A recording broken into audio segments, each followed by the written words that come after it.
میرے واجب الاحترام سننے والوں کو میرا آداب۔ آپ نے اکثر سنا ہوگا کہ امید پر دنیا قائم ہے۔ اب یہ امید کیا ہے اور اس کی شرعی حیثیت کیا ہے، اس ویڈیو میں ہم اس کا ذکر کریں گے۔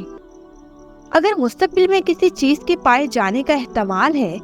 اور وہ دل پر غالب ہے تو اسے انتظار اور توقع کہتے ہیں، اور جس کا انتظار ہے اگر وہ ایسی ناپسندیدہ ہے جس سے دل میں دکھ اور تکلیف پیدا ہوتی ہے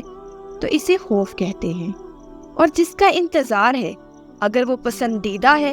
اور دل کا اس سے تعلق پیدا ہو چکا ہے اور اس سے دل کو لذت اور آرام پہنچ رہا ہے تو اسے رجا یعنی امید کہتے ہیں۔ تو گویا کہ امید دل کی راحت کا نام ہے جو محبوب چیز کے انتظار سے حاصل ہوتی ہے، لیکن یہ محبوب چیز جس کی توقع کی جا رہی ہے اس کا کوئی سبب ہونا چاہیے۔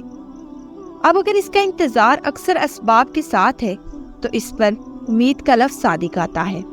اور اگر اسباب بالکل نہ ہوں یا اضطراب کے ساتھ ہوں تو امید کے مقابلے میں اس پر دھوکے کا لفظ زیادہ صادق آتا ہے، اور اگر اسباب کا وجود بھی معلوم نہ ہو اور ان کی نفی کا علم بھی نہ ہو تو اس کے انتظار پر تمنا کا نام زیادہ صادق آتا ہے، کیونکہ یہ انتظار کسی سبب کے بغیر ہے۔ الغرض کوئی بھی حالت ہو، امیدوار خوف کا نام اسی پر صادق آتا ہے۔ جس میں تردد ہو اور جس کے بارے میں یقین ہو اس پر صادق نہیں آتا،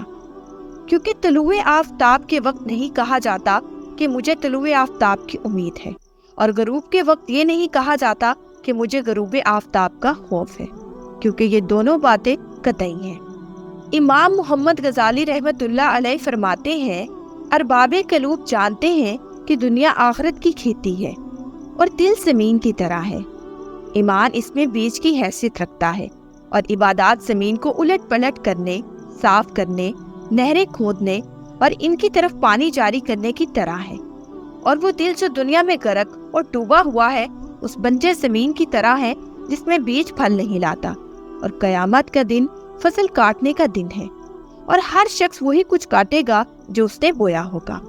تو مناسب یہی ہے کہ بندے کی امید مغفرت کو کھیتی والے پر قیاس کیا جائے کہ جو شخص اچھی زمین حاصل کرتا ہے اور اس میں عمدہ بیج ڈالتا ہے جو نہ تو خراب ہوتا ہے اور نہ ہی بدبودار، اور پھر اس کی تمام ضروریات کو پورا کرتا ہے، اور وہ وقت پر پانی دینا، پھر زمین کو کانٹوں اور گھاس پھوس نیز ان تمام خرابیوں سے پاک کرنا ہے جو بیج کو پڑنے سے روکتی یا خراب کرتی ہے۔ پھر وہ اللہ تعالیٰ کے فضل کا منتظر ہو کر بیٹھ جائے کہ وہ زمین کو بجلی کی گرج اور دیگر مفسد آفات سے بچائے گا، یہاں تک کہ کھیتی اپنی تکمیل کو پہنچ جائے، تو اس انتظار کو امید کہتے ہیں۔ آپ رحمت اللہ علیہ فرماتے ہیں کہ اگر سخت زمین میں بیج ڈالیں جو شور زدہ ہو اور بلندی پر ہو جس تک پانی نہیں پہنچ سکتا، اور بیج کی پرواہ بھی نہ کرے، پھر اس کے کٹنے کا انتظار کرے تو اس انتظار کو امید نہیں کہتے بلکہ بے وقوفی اور دھوکہ کہتے ہیں۔ اور اگر اچھی زمین میں بیج ڈالا لیکن اس میں پانی نہیں ہے، اب وہ بارش کے انتظار میں ہے، اور یہ ایسا وقت ہے جس میں عام طور پر بارش نہیں برستی اور نہ ہی اس میں کوئی رکاوٹ ہوتی ہے، تو اس انتظار کو امید نہیں بلکہ تمنا کہتے ہیں۔ تو گویا امید کا لفظ کسی ایسی محبوب چیز کے انتظار پر صادق آتا ہے جس کے لیے وہ تمام اسباب تیار کر دیے گئے جو بندے کے اختیار میں ہیں،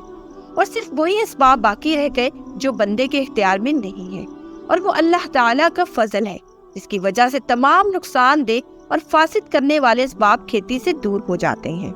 آپ رحمت اللہ علیہ فرماتے ہیں کہ پس جب بندہ ایمان کا بیج ڈالتا ہے اور اس کو عبادات کا پانی پلاتا ہے، دل کو بد اخلاقی کے کانٹوں سے پاک کرتا ہے اور اللہ تعالیٰ کے فضل کا مرتے دم تک منتظر رہتا ہے،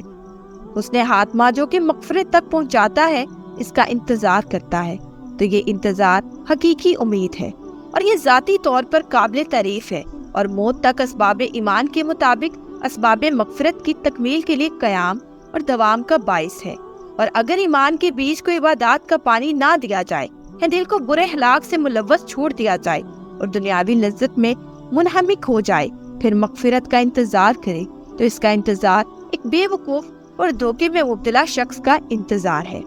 قرآن مجید کی سورۃ الفاتر کی آیت نمبر 45 میں اللہ رب العزت فرماتا ہے کہ اللہ